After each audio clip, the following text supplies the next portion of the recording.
Black and brown children are performing significantly behind their white counterparts. We're doing all of these great things, but you can easily go to a white school where the passing rate is 80% in math or reading, but then you go to predominantly black schools and it's like 30% passing rate. And so my question is, how do we improve literacy and math performance where they're competing and they're competitive with their white counterparts?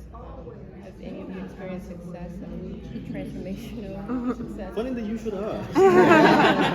You got two on high club. You want to take the lead, Zaria, or you want to? You can go first. I just spoke, and then I'll just add to anything. So it all depends on what type of environment that you're entering. I'm assuming a lot of us are working with schools that are similar to what you just described, low performing students, 30, 40%. And ultimately, student performance is a reflection of teacher practice.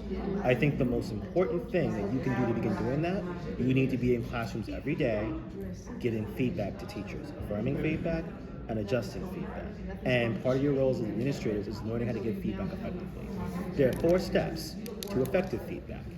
Number 1, ask if you can give it. It might not be the emotionally right time to give it, and it just shows kindness. 2, state the behavior that you saw, whether it was a teaching practice, an assessment practice, a lesson planning practice. 3, state the impact that the behavior has on student results or student relationships. And then number 4, if it's affirming feedback, ask them to keep it up. If it's adjusting feedback, ask them, what can we do? Not you, what can we do to change the behavior so that way it's resulting in better relations with your students and daily grade level academic progress. So, for example, hey, Ms. Watson, may I give you some feedback? No. Okay, I'll catch you before the school day is done. Let's see if I can give you the feedback then. 3 p.m. Hey, Ms. Watson, good to see you again. May I give you the feedback? Okay. Is this going to take long? No, it's not going to take long. Okay, I have 2 minutes. Okay, it's going to take like 45 seconds. I noticed today in class that you were reading the autobiography of Malcolm X. When you do that, it shows that you are teaching grade level standards. Keep that up. Your energy change.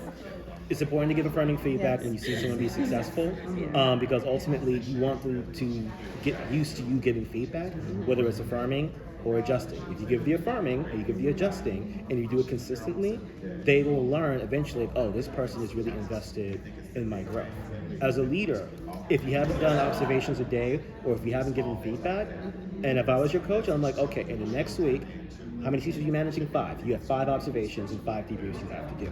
What support do you need from me to make that to happen? Do you want to role play some of the feedback that you're going to be doing? Number 2, in regards to instruction, kids should be reading and writing rigorous text, and in math, they need to be in the application zone rather than in the fluency or the procedure zone. So that's going to be a lot of the more technical behaviors of long-term planning and stuff. Ask your teachers, what are your kids writing this week? Oh, they're not writing this week. Repeat yourself. What are your kids writing this week?